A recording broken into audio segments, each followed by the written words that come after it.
You're listening to Music Tectonics.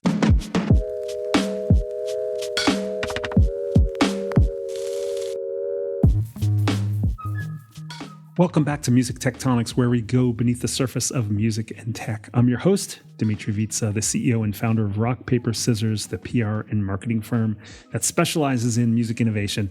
We're in the 7th year of the Music Tectonics Conference, taking place November 4th to 6th in Santa Monica, just a few weeks away. And this week, I want to give you a preview of the kind of conversations you're likely to have alongside the beach where we hold the conference. It's these conversations that are the perfect blend of advice, hopefulness, currency that will keep you going on your path to innovation in the music business. This week, I bring back a guest, Darryl Ballantyne, the CEO of LyricFind, one of the Music Tectonics supernovas, and we talk about how startups contribute to the growth of the music industry revenue pie. We talk about how he and his co-founders invented a new revenue stream and what he learned along the way. This is a very practical episode for founders and their teams, as well as a vision for what else it's going to take to grow the music business. But first, the news.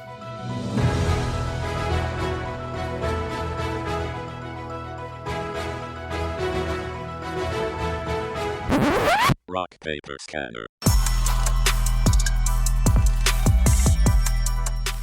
Hey everybody, and welcome back to our weekly news roundup brought to you by the Rock Paper Scanner, which everyone can get in various ways, shapes, and forms. You can check the show notes for this episode to find the link.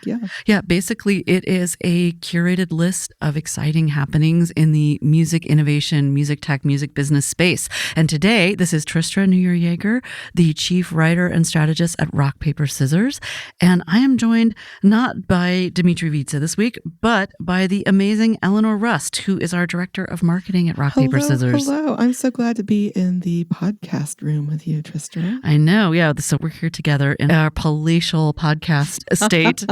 At Rock Paper Scanner headquarters. Exactly. Beep, beep, beep, beep, beep, beep, beep. All right. So, Eleanor, you picked out 2 articles that caught your eye in the scanner this past week. What are you thinking about? Well, I'm thinking about some of the ways that the big news about new AI releases is going to have knock-on effects in the music industry. Mm-hmm. And there's a great piece by Kristen Robinson, one of our favorite Billboard reporters on music and tech. Her headline is, I spent a day scrolling on Sora, the music industry should pay attention. So I don't know if you've been seeing a lot on the Sora 2 release. Oh, yeah. Yeah, like AI video generation that's smoother, more watchable, less detectable than ever before, but also a social network just for sharing AI slop. Well, exciting. Fun. Finally, it's what everyone has been longing for. Apparently, the children yearn for the slop. So Kristen points out some specific potential impacts on the music industry. One is that the licensing and IP protections are pretty shady. In theory, it doesn't let you generate copyrighted music, but users are seeing other things. Mm-hmm. And it opens up potential for deep fakes of artists. And maybe even more crucially, seems like it might compete with social networks or disrupt social networks where human creators are actually counting on discovery and connection with fans. And I know that there's a lot of angst over how effective things like TikTok are, Instagram are for music marketing, but it's a tool we have that could go away. So, so one pro is possibly that this may be a part of a trend of corralling AI in its own little app. I think some people have proposed that for music, that if people are going to be generating AI music, maybe it belongs in the AI Spotify instead of the human Spotify, but I can't see those boundaries staying contained. Yeah, it's hard to imagine, at least with the current state of the internet, how that would possibly happen. And here's an interesting thing that happened in the past week or so. I'm going to just read the header from Music Business Worldwide. Anthropic must face music publishers' copyright claims after judge denies dismissal motion. So just to catch you up on this exciting pickleball match here, the Anthropic was like, let's dismiss this because the publishers don't have a leg to stand on, and the judge was like, yeah, okay, but hey, publishers, you can come back, hit us back with something if you revise this. And the publishers are like, hey, check out Anthropic's guardrails. So this is a really important moment. So as these legal matters get settled, as precedents get set here in the US and obviously elsewhere, we're going to be looking at a lot of little tiny nuances that are going to have a big impact. And I think the judge's ruling on this is quite significant in that they are taking pretty seriously the claim from music publishers that the very fact that Anthropic put up certain guardrails shows they knew infringement was possible and had occurred. So we'll see how that all plays out in future arguments, court dealings. But I think this is a pretty interesting moment. Your guardrails could be used against you in a court of law. If we get to that point, that's really interesting. So even if we're going back to Sora 2, the whole fact that OpenAI put certain guardrails in place could be used against it. If this ruling becomes part of the precedent. So very, very interesting. Right. I mean, if ineffective guardrails are as bad as no guardrails at all. Where does that leave us? Yeah, exactly. Well, it leaves us in a place where people maybe have to license or come up with a whole other situation rather than just saying, don't do the copyrighted thing, bad model. Or if it means that there's less half-assing, then guardrails could be seen as this is a half-ass solution. And there's with the evolution of attribution technology, I think there's going to be fewer and fewer excuses, but that doesn't mean people won't try to make them. So interesting. So what else have you been thinking about? Well, there's a kind of a smaller story that I think slipped under the radar compared to the Sora 2 release.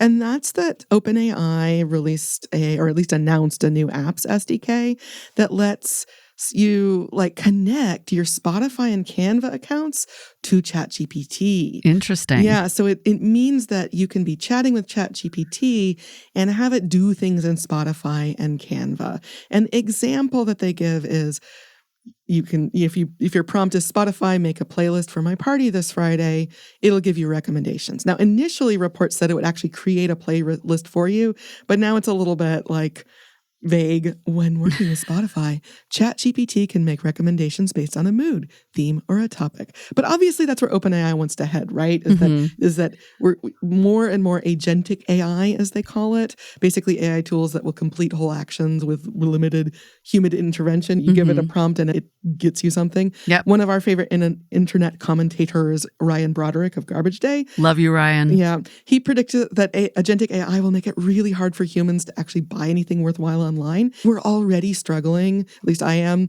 to weed out the scammy products and the sketchy marketplace sellers. Are agentic AI going to actually solve that problem or make it worse? Well, yeah, it could also mess with music discovery in a That's similar way. That's what I was thinking, Yeah. Is that musical, I already dislike having algorithms tell me what music I should listen to because they don't know if it's cool.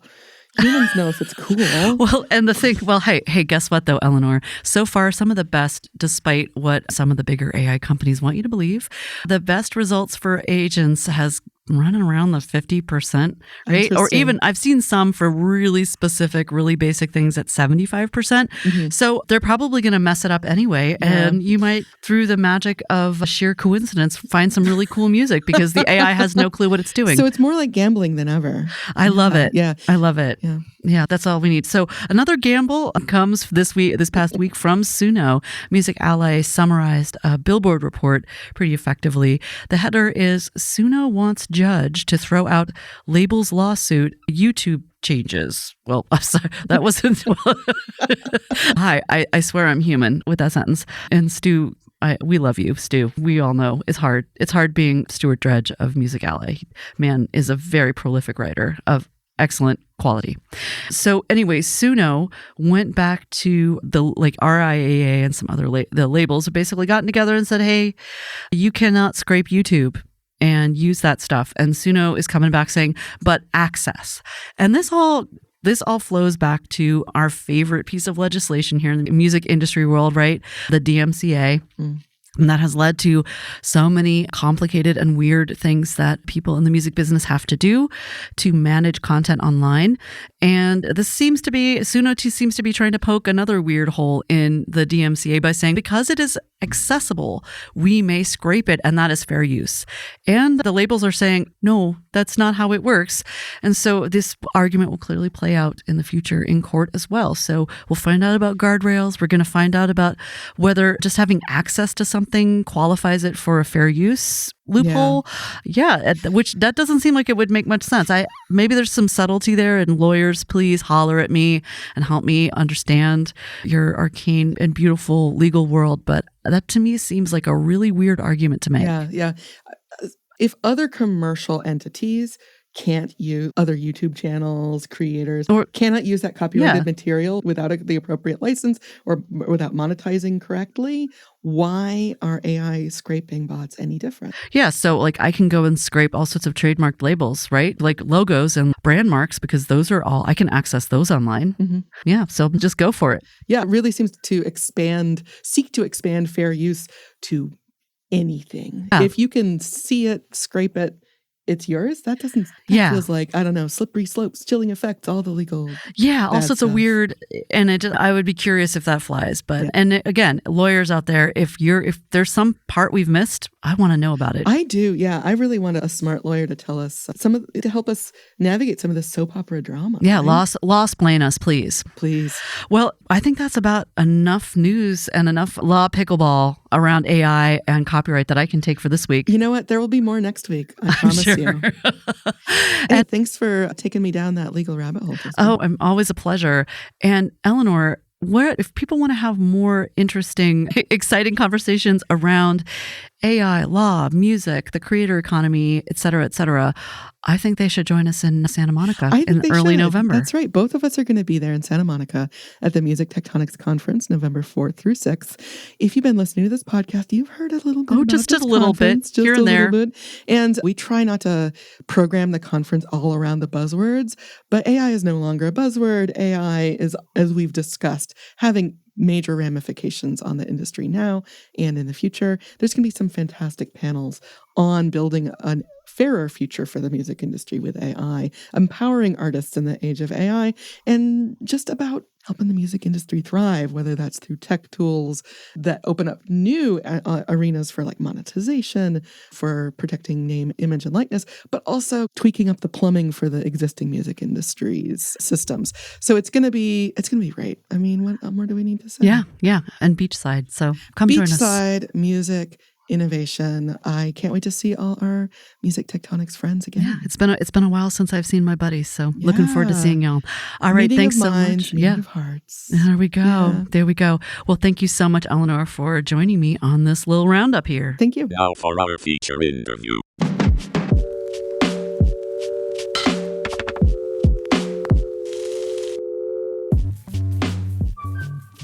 Darryl Ballantyne co-founded LyricFind in 2004. The company pioneered the licensed digital lyrics space, signing the first mass lyrics licensing deal with EMI Music Publishing in 2005. Darryl's overseen LyricFind's growth into the world's largest lyrics provider. LyricFind's clients include the biggest names in the music and tech space, such as Amazon Music, Google, Xperi, YouTube Music, Pandora, Deezer, and more. LyricFind has also established long-standing licensing relationships with music publishers around the world. Before launching LyricFind, Darryl was manager of digital development and distribution at EMI Music in Los Angeles, where he was involved in deals with companies such as Yahoo, Napster, and iTunes. Welcome back to the podcast, Darryl. Great to be back. This is always such a fun discussion that we get to have together. And you're coming back to the Music Tectonics Conference that's just a couple of weeks away. You've been with us from the beginning, and I really appreciate it. It's always a blast to see you and the LyricFind team down on the beach at Santa Monica, and I'm pumped that you just keep coming back. We wouldn't miss it. It's on our can't miss conference calendar, and we bring a whole bunch of people there. And not just so that we can hang out on the beach as Canadians in November, but it's for the actual people and the business reasons too.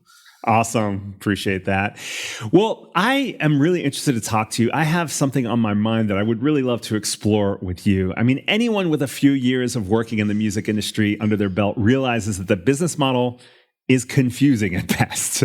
MBAs from other industries come into the music business and their jaws drop and their heads hurt. I'm sure you've seen this a bunch, Darryl. And though music has like this cultural cachet that's probably stronger than any other art form, the shift from physical recordings to piracy to downloads to streams, it's really made it hard to make money in music, I think.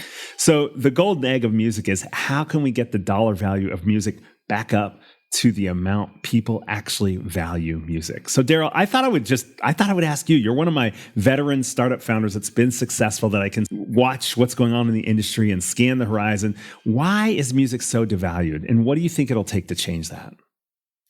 I think the biggest cause of that, or at least the initial cause that kind of snowballed, is music was the first large-scale victim of piracy. So music was the first category of entertainment that people became accustomed to getting everything for free, and that they could truly get everything, not just one-off downloads of a video game that they would pirate, or later on of movies. You could get every single song that you cared about. And because the file size was a lot smaller, it happened before everybody else. So the general public became accustomed to music being free. And that caused such a hit on the industry in terms of overall value and monetization that it's been decades that have been needed to recover from that. And we still haven't, I think, recovered from that because of that initial blow. And you look back, and music and video games 6-7 years ago, I think it was Ted Cohen, our board member, who showed me some stats on this like a year ago. They were the same industry size. And then here we are 7 years later, the music industry has grown a little bit, but video games and gaming are 7 times the size. So we still haven't recovered from that. Competing with free has been a problem. And I think the main driver of that needs to be increases in subscription pricing, which feeds the rest of the industry. Yeah, it's so crazy when you put it in context like that, especially compared to other industries and so forth. But I guess where I'm going with this is, I'm curious, how has this devaluation of music impacted your journey as a startup founder? I'm curious for other more recent founders to hear a little bit about, because we hear so much about how challenging it is to be in the music industry, especially right now. And I'm curious, is that because of this devaluation, and how has that impacted you in the direction that you've taken?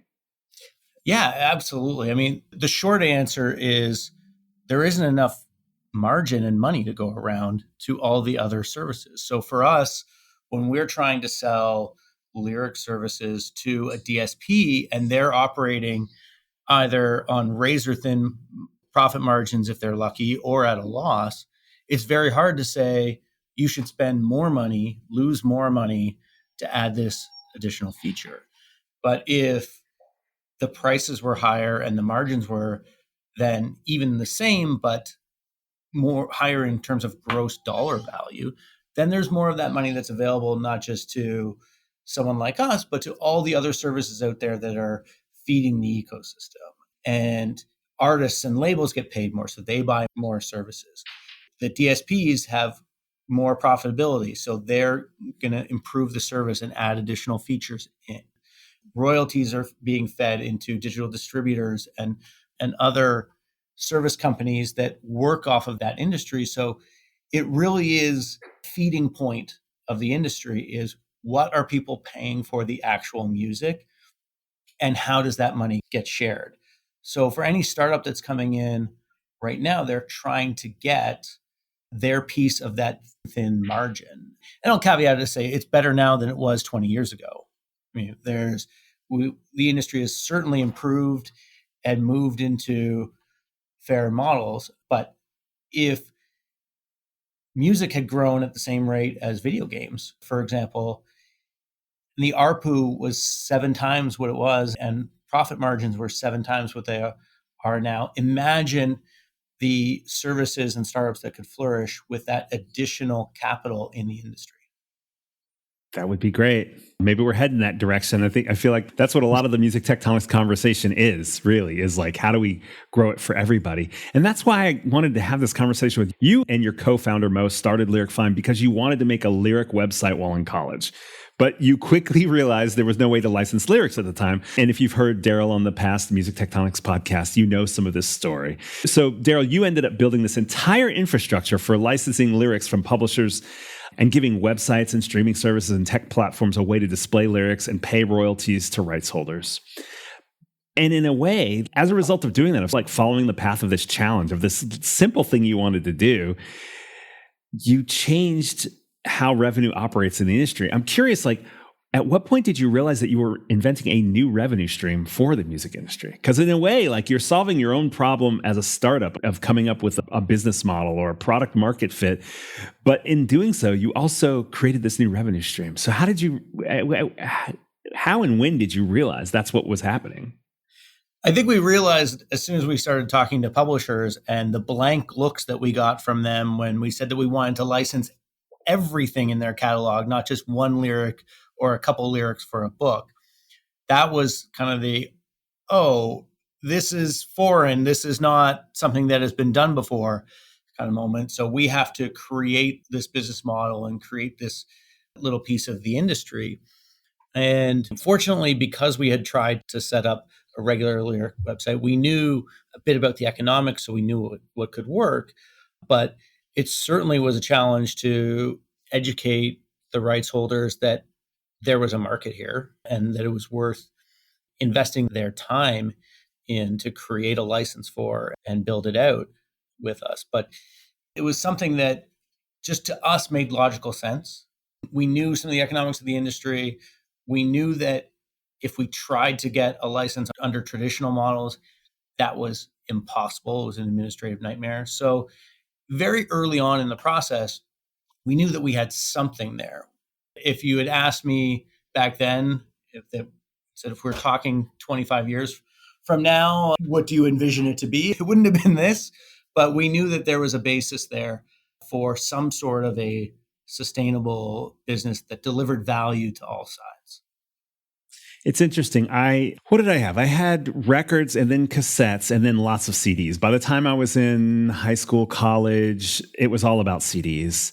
And I was one of those people who would look for CDs that had lots of liner notes. Like, I loved reading about artists and lyrics and where music came from, the stories, and who participated in making an album and all that kind of stuff. Not just like the credits, but like the ones that almost were like books with CDs attached. That's what I loved. I loved listening to the music and really exploring and understanding where it came from and what went into it. And in a way, and then I remember as the industry shifted, those liner notes got thinner and thinner.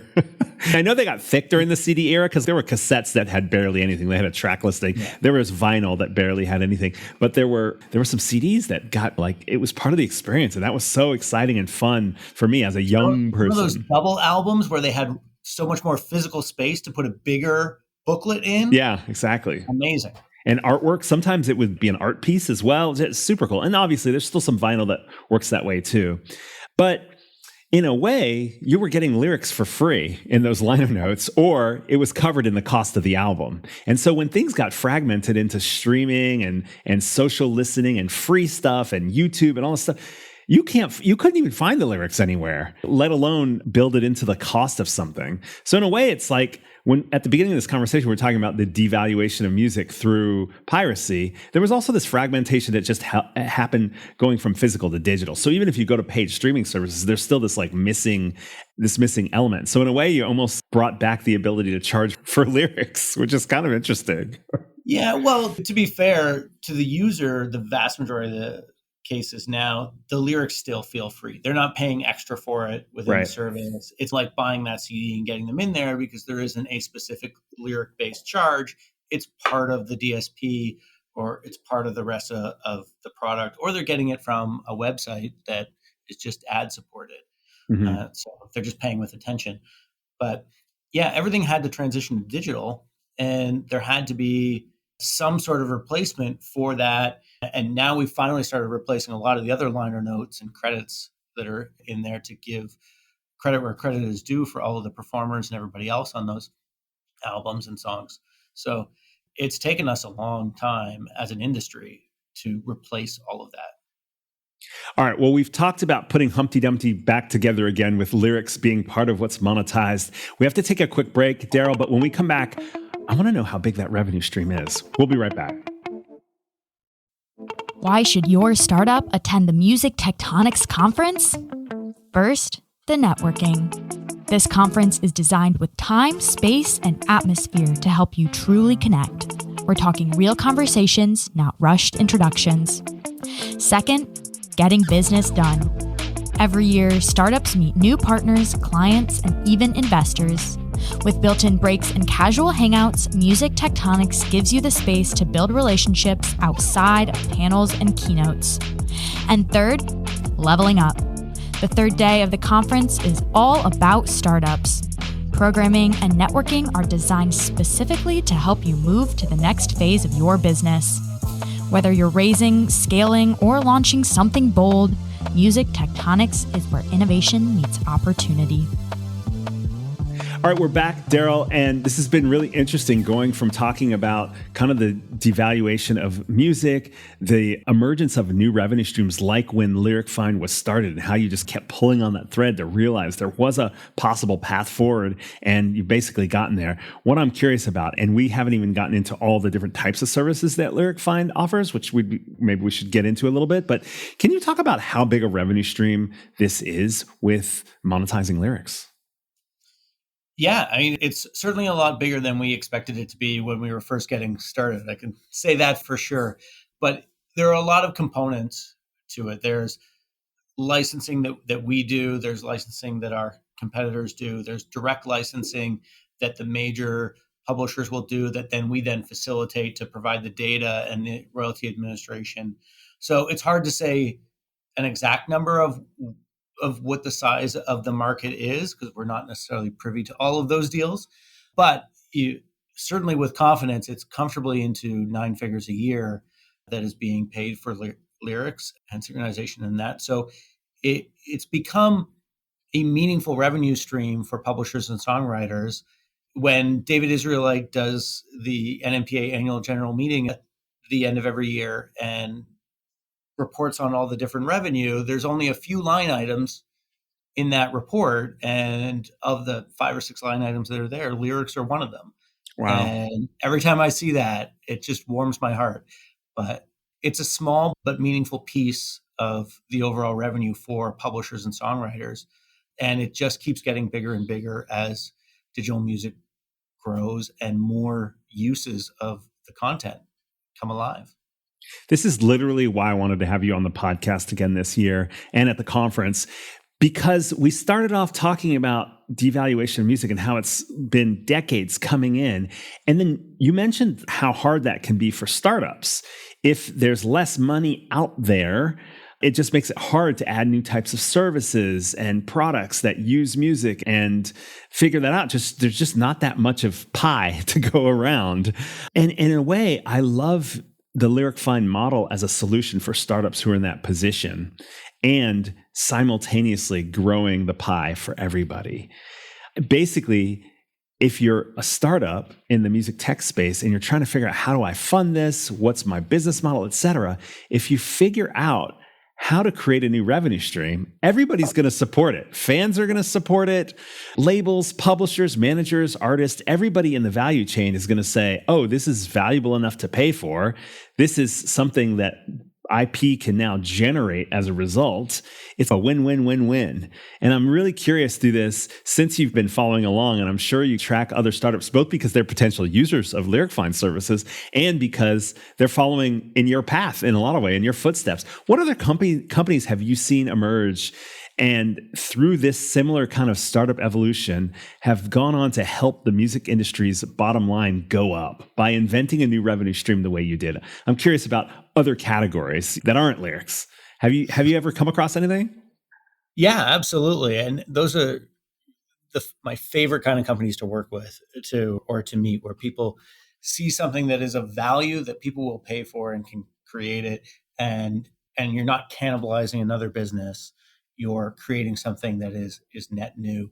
But some of the companies that are out there that we've seen, like we have a lot of clients, friends, and partners that are in the music education space, for example, and taking that into the digital world, kind of similar to how we took lyrics out of those liner notes and made it digital and made it accessible to all. Companies like Musopia or Chordify have built up significant businesses and are paying significant amounts to rights holders for the rights for those educational products and music education services. There's a really cool company called Lava that does a smart guitar it's just like changing the way you learn how to play guitar. Companies like Singa that have really expanded the scale of what can be done with karaoke by making it digital and making it really accessible across a whole new swath of markets. And there has spent years and years and years for so long, like working his ass off to build that business. And it's grown tremendously and is returning real value. But even some of the newer things where you can look at AI, where AI is doing something of value. You look at stem separation now that enables new types of music. You have companies like Audio Shake and Music.ai that are able to do all sorts of really cool things for artists and labels now that open up new revenue streams because it just wasn't possible anymore. Whether it's resurrecting a Beatles song or other things with name, image, and likeness rights for artists that are gone. It's really fascinating to see all the different uses there that can come into play now. What's so interesting about most of the examples you gave is it parallels the debate that Mark Mulligan and Tatiana Sirasano from Media Research had at the Music Tectonics conference last year, which was this idea of listen versus play. Listen is that sort of like passive, you're enjoying music, you're listening to music, and play is that interactive, that creation, that engagement. And certainly the Musopia and Chordify examples you give where they're now monetizing a way for other people to learn and play music. You're not just listening. You're not just making money from people listening to your music, but you're making money from people playing your music, like literally playing those songs. But even Singa, the karaoke thing too. Everyone's like, is karaoke performance? It's definitely performance. Is it creative? Well, you're embodying that engagement with music. It's a whole other thing. So as society shifts and as the music industry shifts from this solely listen version to this play, this engagement side, you're seeing these solutions emerge, but you're saying those solutions also create revenue streams, which is super cool to see.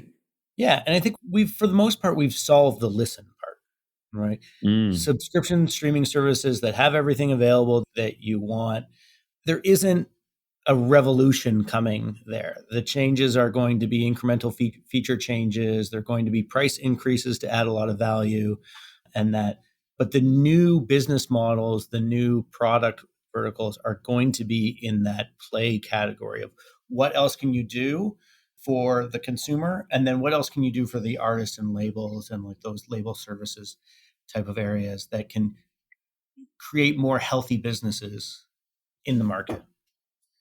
Yeah, this is great. I want to make this even more practical for our listeners. On our How to Startup series, we've heard a lot of people talk about the importance of product market fit.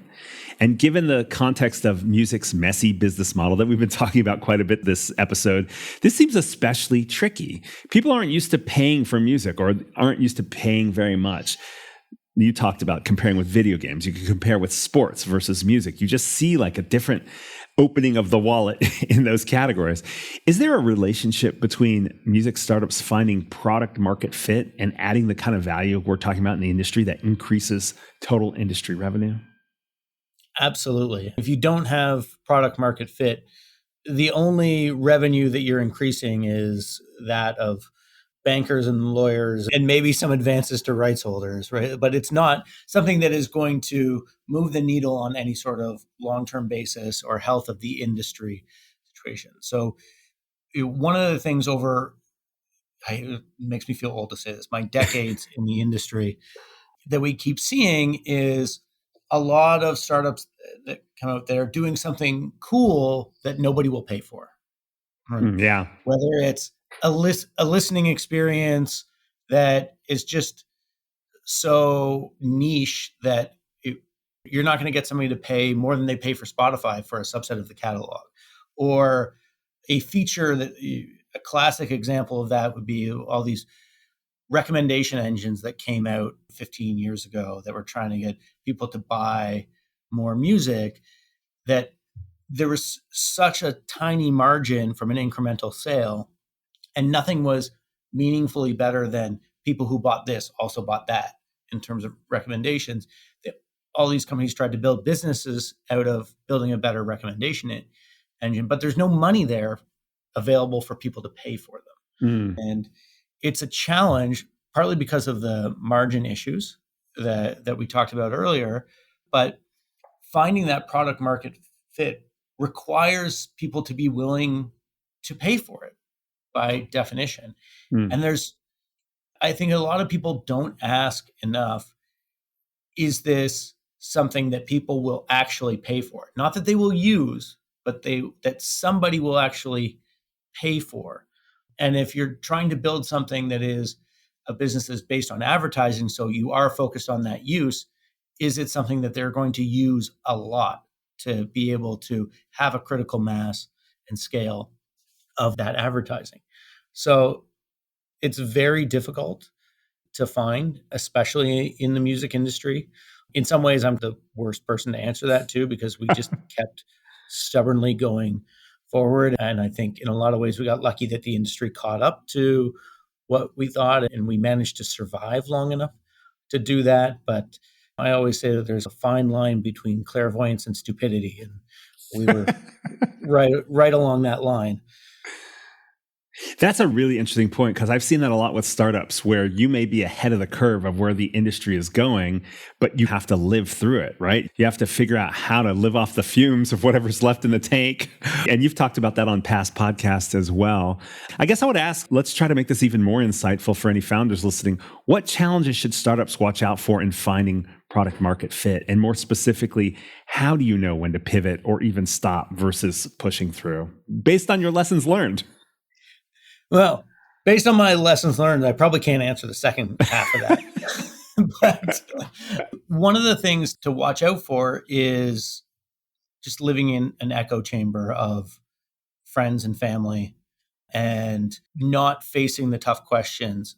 And if people say, oh, yeah, that's really cool, that would be great, we could use that. That's great feedback to say, yes, people like it, but that's not telling you if they'll pay for it.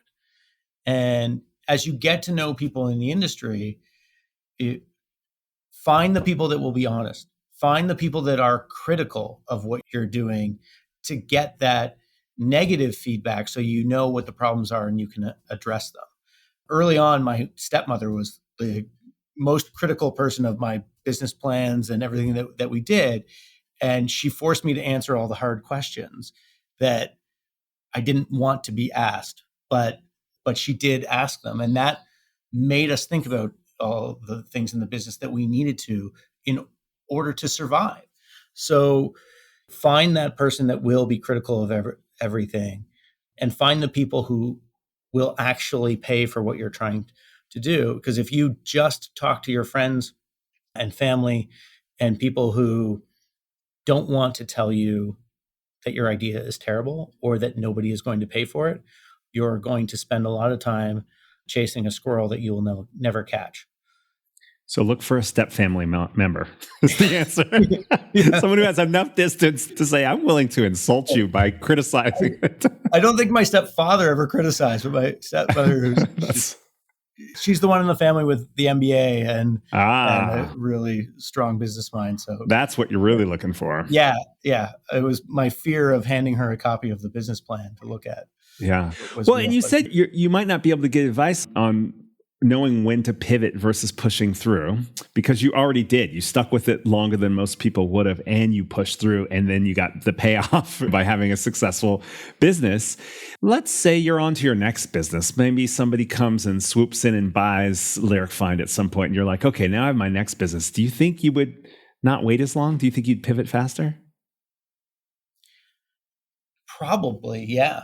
I think that I would certainly not have the patience that I did before. And for Mo and I, it was the right time in our lives to be able to ride it out. We had just graduated from university. We just continued living like students. And we moved back home with our parents, we didn't have kids. We didn't have spouses. We didn't have mortgages. We didn't have anything like that. So we could afford, both from a time and money perspective, to be very lean and wait it out. I couldn't necessarily do that at this point now, where I have all of those other things and other responsibilities.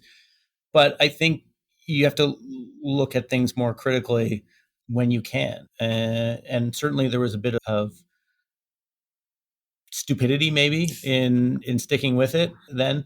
But at the same time, we had insight from trying to do a regular Lyric website that we knew, at the very least, what we had been doing before was a truly viable client for what we were trying to do. So part of the reason why we stuck through it is we knew all the different Lyric sites that were out there. We knew what the ad rates were. We knew what the traffic was, and we could do the math on what the easily addressable opportunity was from a business perspective. Even if the rest of the stuff didn't happen and streaming didn't evolve in that, we knew that there was a baseline there that truly was a product market fit that we could live off of, at least. If I was doing something new right now, I might not have that insight. Yeah. Makes sense. Well, I want to hear a little bit of an update about what LyricFind is doing now, because we haven't talked that much about the types of revenue streams that you've created, but we've got to take one more break. And when we come back, let's talk about those new business lines. We'll be right back. Well, hello, listener. Did you know that this podcast is just one way music tectonics goes beneath the surface of music and tech? We know that innovation thrives on community and connection, so we bring innovators together in a variety of ways. We've got a free online event series we call Seismic Activity. We've got the Music Tectonics Conference every October in Los Angeles, and we've got meetups at major industry events like the NAMM Show, South by Southwest, and Music Biz. Stay on top of our schedule. Get the Music Tectonics newsletter in your inbox. Sign up at musictectonics.com. Darryl, let's talk about iteration, because once your main business line of licensing lyrics built momentum, you started releasing other products and services, some of which helped generate additional revenue streams for the industry. Tell us about those business lines and how they differ from the original business, and how did you come up with those additional business lines to help inspire other founders? So I think if I try to lay the groundwork for how we iterate and our thought process, it really comes down to us trying to think about lyric adjacent products and services that we could offer where we had a unique competitive advantage in the market. Something where we could offer something that other people couldn't, or we had a point of leverage that other people couldn't because, for example, it was something for all of our existing clients. So the first attempt at that was Lyric Merch, which was on-demand lyric merchandise. We saw that there was all of these lyric t-shirts and other things that were being sold all over the internet. None of them were licensed. None of them were supporting the publishers and songwriters. And there's a huge unlicensed market out there for merchandise that uses this content that is infringing, that we thought to ourselves, well, we have a royalty system. We have the rights from publishers. We have all of the infrastructure needed to power a licensing system for that and create our own merchandise store where we could work with on-demand printing, and the timing felt right with that to be able to try to legitimize that business. And we had worked with the NMPA and other publishers with lyric websites to help send takedown notices and get them licensed. And that had been really effective with the regular lyric business. So we thought that was a natural evolution. That one didn't work, though, partly because of the truly distributed nature of that piracy, where if you're going listing by listing on eBay or Redbubble or Etsy or places like that, it's very inefficient compared to going to a lyric website where you're dealing with the one site as a whole. Getting publishers on board with licensing was harder than we expected, and getting the enforcement there and competing with free when you're selling a t-shirt at a much higher price because you're trying to get publishers and songwriters actually paid for that use meant that it was really hard to build up a following on it. But that still fit our ethos of how we think about business expansion. And Lyric Merch still exists today as a licensing product for other people who have an audience and that, but we don't do direct sales ourselves anymore. So I still believe that there's a real opportunity there for the industry as a whole to police that in a way that is efficient and can, ahead of your time again, Darryl. You were just ahead of your time maybe again. Still hasn't caught up though, so we'll see. Talk about like quitting earlier and not lasting as long. There's an example where we threw in the towel earlier on that one. But beyond that, we created a product called Lyric IQ that is looking at music and attributes of music through the lyrics. So there's tons of different emotion and sentiment and analysis tools out there that look at how a song sounds, but there was nothing there that looked at what the actual content of a song is. So how do you find songs that are about happy things or sad things or about Toronto or Santa Monica or are about gambling or driving? They might all sound different, but they're about the same topic or they have the same lyrical emotions that are being expressed. Or you have examples of things like Mbop by Hanson that sounds like it's a really happy, fun song, but is actually a really sad song about growing old and losing your friends and losing your hair when you look at the lyrics, but people don't realize. So because we have the highest quality lyric database out there, we have all this huge set of data that other people working on those types of products based on the audio don't have. We could develop something with that we knew that there was a market for because people were using those types of attributes to power all different sorts of aspects of their business.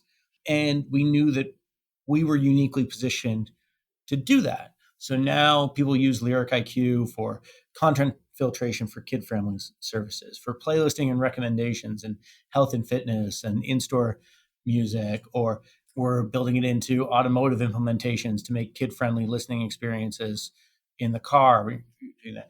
All these different things that it can be used for because we were the only place that could offer that. Then we added in from there lyric videos, which was not our idea. That was Bill Wilson's idea. He was at Monarch at the time. Well, it was E1, I guess, at the time. And came and said, hey, we have all this audio. You have all of the lyrics and synchronization in a high quality form. Can we send you those and automatically create a video with the visuals? Well, yes. Yeah, we probably could do that.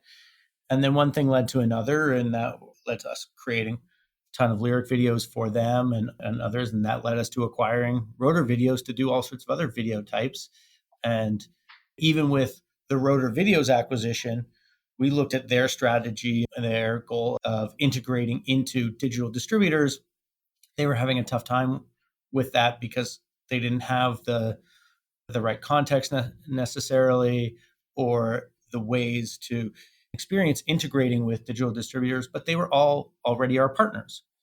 We worked with all of them with lyric data and licensing back and forth. So we had a really good position there to help turbocharge that business, which has worked out quite well. So it's an area there where we wanted to do something that was unique for us, where we could add real value. And we generally try to not go into areas that have a ton of competition or are incredibly commoditized, because then you end up with low margins, high competition, high expenses, low chance of success. That's cool. I'm glad we got to talk about iteration a little bit, because it shows how once you get some traction with one revenue stream, one product market fit, you learn enough lesson to start to say, well, what are the advantages that you can leverage for the next line and the next line? You tried with Lyric Merch, not great for direct to consumer, but still some possibilities. You left some wires hanging so you can always hook that back up.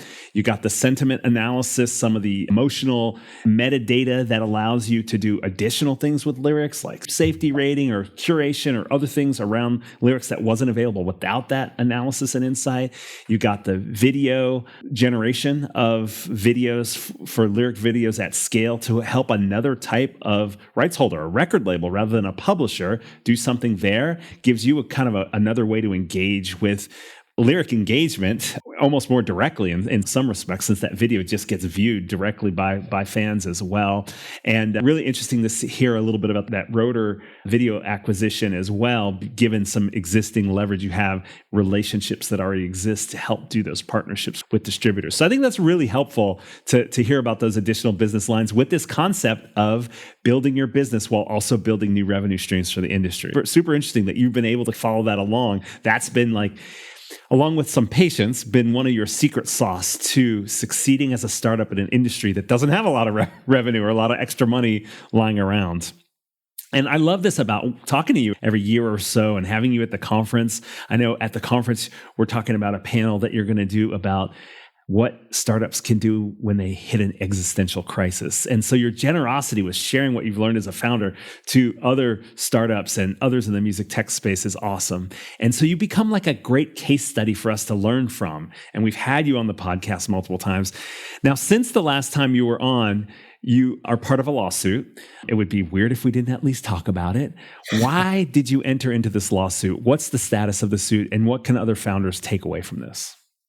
Well, I think the why is really simple. We had no choice. It was an existential crisis. And it's funny, when we talked about the potential panel idea last year, this was already brewing, just people didn't know about it yet. And it was a scenario where if we didn't take the legal route, it would have put us out of business because we would have been the victim of monopolization in the industry, and we would not have been able to compete fairly. So just in case anybody hasn't heard, as a quick explainer, we have filed a lawsuit against Music's Match and their private equity owner, TPG, for antitrust charges based on the series of events that led up to them monopolizing the industry with an exclusive deal with Warner Chappell that is unprecedented in the industry, including limiting distribution of the actual lyric data itself.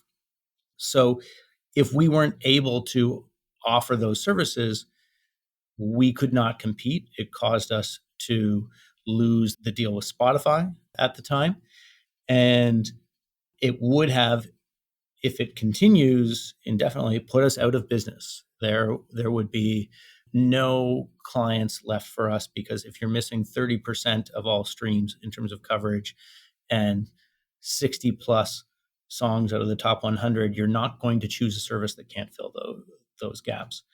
So the decision was quite easy. We did try to resolve it amicably behind the scenes, and there wasn't really an interest in that. So we had no option other than to take the legal route and try to save the business as a result. And fortunately for us, we had a lot of really great lawyers that we've gotten to know very well over the last little while.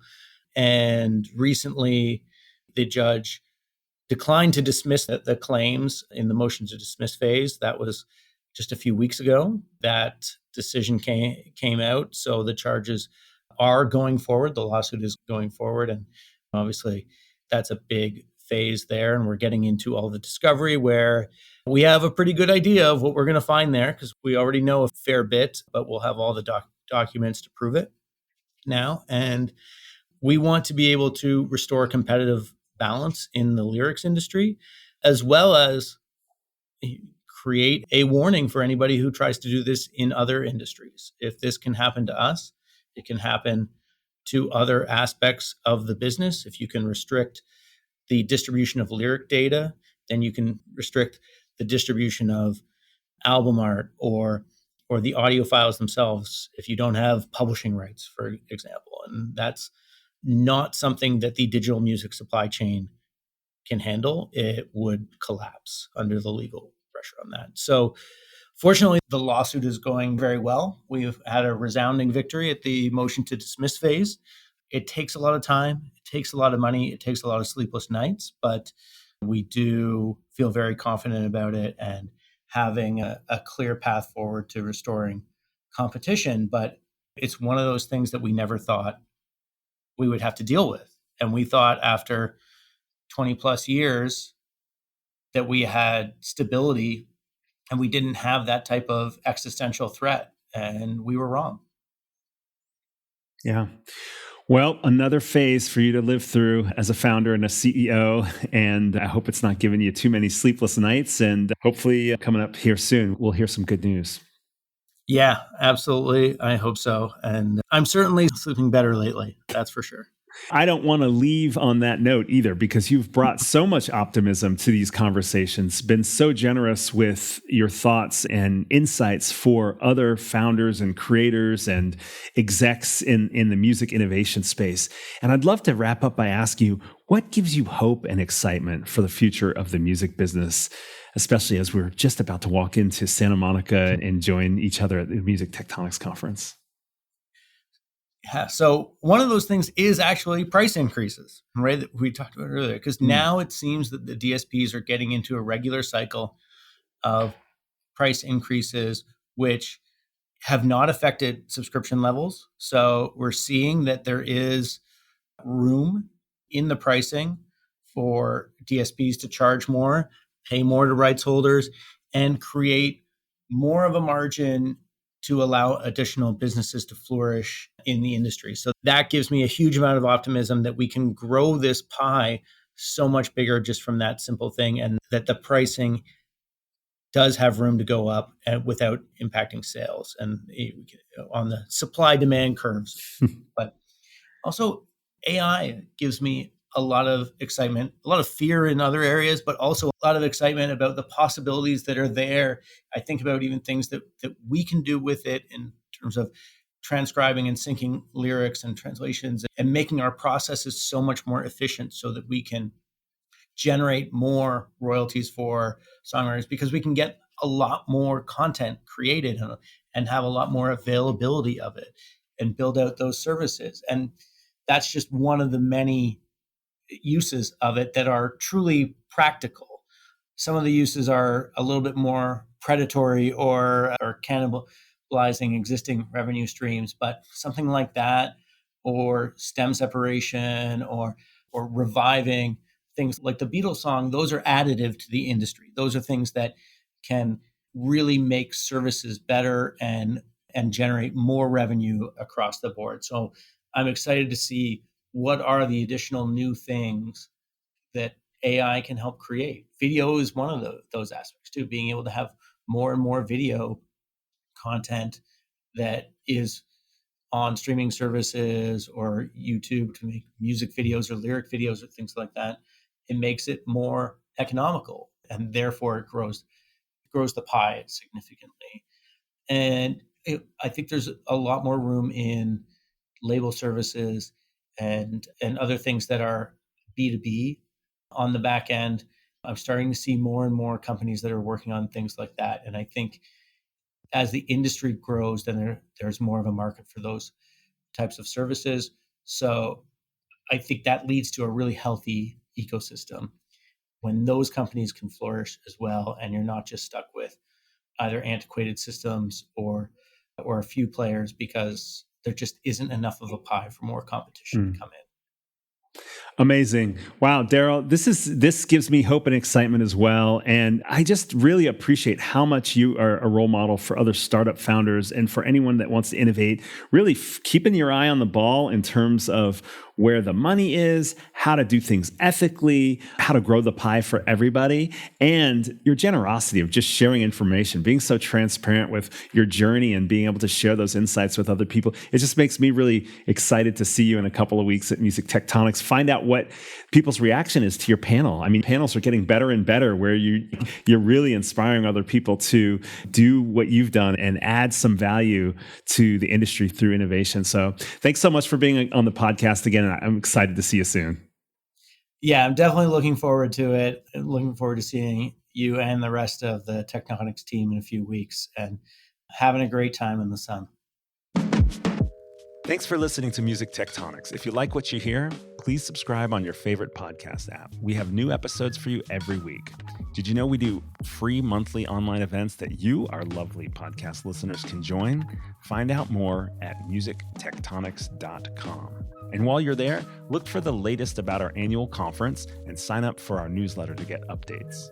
Everything we do explores the seismic shifts that shake up music and technology, the way the Earth's tectonic plates cause quakes and make mountains. Connect with Music Tectonics on Twitter, Instagram, and LinkedIn. That's my favorite platform. Connect with me, Dmitri Vitsa, if you can spell it. We'll be back again next week, if not sooner.